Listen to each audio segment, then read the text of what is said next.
ఇబ్రహీంపట్నంలో జనసేన పోస్టర్లను దుండగులు చించివేశారు. జనసేన అభ్యర్థి బసవపురం సుమలత కృష్ణ పోస్టర్లను చించివేశారు. పోలీస్ స్టేషన్లో జనసేన నేతలు ఫిర్యాదు చేశారు. ఇలాంటి దుశ్చర్యలకు పాల్పడడం సరికాదన్నారు సుమలత కృష్ణ. ఘటనకు సంబంధించిన వ్యక్తులపై చర్యలు తీసుకోవాలని అన్నారు.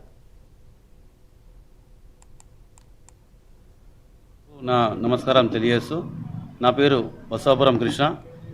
నేను ఇబ్రహీంపట్నం మున్సిపాలిటీలో 17వ వార్డులో జనసేన పార్టీ నుంచి పోటీ చేయడం జరుగుతుంది. బసవపురం సుమలత కృష్ణ.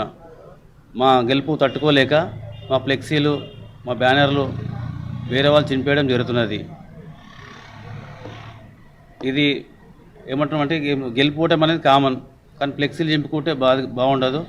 ఏదున్నా కానీ డైరెక్ట్గా కొట్లాడుకోండి, ప్రజలతోటి వాళ్ళ మనసును గెలుచుకోండి. కానీ ఈ ఫ్లెక్సీలు చింపి కొట్లాడాలు చేయాలనుకుంటే పద్ధతి కాదు ఇది. ప్రజలు కూడా ఊరుకోరు. ఎందుకంటే మా గెలుపు తట్టుకోలేక మా సీరియల్ ఫస్ట్ రావడం వల్ల వాళ్ళకు ఈడ్చించుకోలేకపోతున్నారు. నైటు పగలు ఎప్పుడు దొరుకుతుందా అని చూస్తారు. ఆ ఫ్లెక్సీలు నింపడం పద్ధతి కాదు.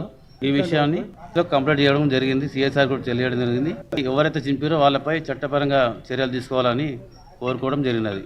ఇబ్రహీంపట్నం మున్సిపాలిటీ పరిధిలో గల 17వ వార్డుకు సంబంధించినటువంటి జనసేన పార్టీకి సంబంధించిన అభ్యర్థి బసవాపురం సుమలత కృష్ణ పోటీదారులో ఉన్నప్పటికీ వాళ్ళకు సంబంధించినటువంటి ఒక బ్యానర్ ఏదైతే వాళ్ళు ప్రచారం కోసం అని చెప్పి పెట్టుకున్నారో, కొందరు గుర్తు తెలియని దుండగులు దాన్ని చింపేశారని చెప్పి ఈరోజు కంప్లైంట్ రావడం జరిగింది. దానిపై ఫిర్యాదు తీసుకొని పిటిషన్ ఎంక్వైరీ పెట్టి దానికి సంబంధించి అప్రాప్రియేట్ సెక్షన్ల కింద కేసు నమోదు చేయడం జరుగుతుంది.